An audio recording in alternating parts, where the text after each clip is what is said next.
সারা জীবন আমরা শুধু অন্যের ক্ষমা করতে শিখি, কিন্তু নিজেকে ক্ষমা করার পার্ট এই কথাটা কেউ বলে না। এই ভুলটা আপনি 10-15 বছর আগে করেছিলেন, সেটার জন্য এখনো আফসোস হয়। সারা রাত না ঘুমিয়ে কাটান সেটা ভেবে ভেবে। যে কথাটা বলা উচিত ছিল সেই সময় হয়তো বলে উঠতে পারেননি। কথাটা এখনো বুকের মধ্যে ভারী পাথরের মতো বোঝ হয়ে রয়েছে, কাঁটার মতো বেঁধে রয়েছে। যে সিদ্ধান্তটা সাহসের অভাবে নিতে পারেননি, তার জন্য নিজেকে আজও দোষারোপ করেন।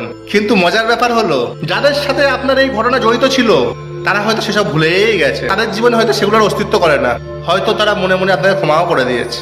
কিন্তু আপনি নিজেকে নিজে ক্ষমা করতে পারেননি এখনো। মনের নিজের আদালতে আপনি জাজ, আবার আপনিই নিজেকে আসামি, কাঠগড়ায় দাঁড়ান। কিন্তু বাস্তব সত্যিটা হলো, আপনি তখন আপনার সীমিত জ্ঞান, ভয়, ক্লান্তি আর পরিস্থিতি নিয়ে যতটুকু পেরেছিলেন ততটুকুই করেছিলেন। আপনি তখন যে মানুষটা ছিলেন সে তার সামর্থ্য অনুযায়ী সিদ্ধান্ত নিয়েছিল। আর আজকের আপনি 10-15 বছর পরে যা অভিজ্ঞতা সঞ্চয় হয়েছে আপনার, সেই অভিজ্ঞতা দিয়ে বিচার করলে তখন কিন্তু আপনি এই আপনিটা ছিলেন না, নিজে কিন্তু সেই মানুষটা ছিলেন না।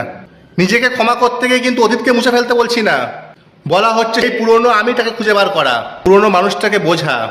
যে মানুষটা ভুল করেছিল, ভয় পেয়েছিল, কিন্তু সে চেষ্টা করেছিল, আর সেটাই যথেষ্ট।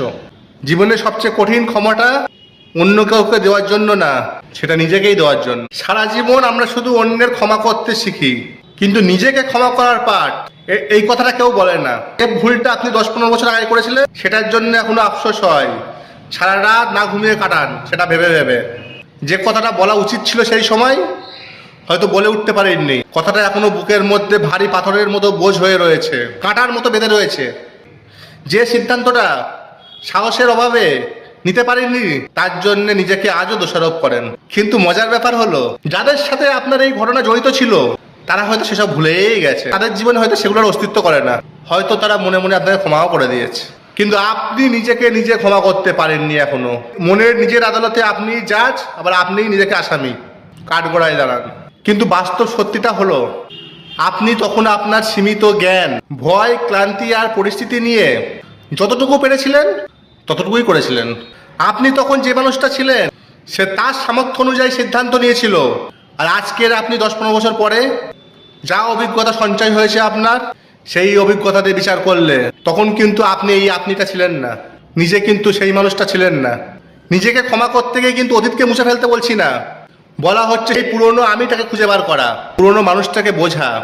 যে মানুষটা ভুল করেছিল, ভয় পেয়েছিল, কিন্তু সে চেষ্টা করেছিল, আর সেটাই যথেষ্ট। জীবনের সবচেয়ে কঠিন ক্ষমাটা অন্য কাউকে দেওয়ার জন্য না, সেটা নিজেকেই দেওয়ার জন্য।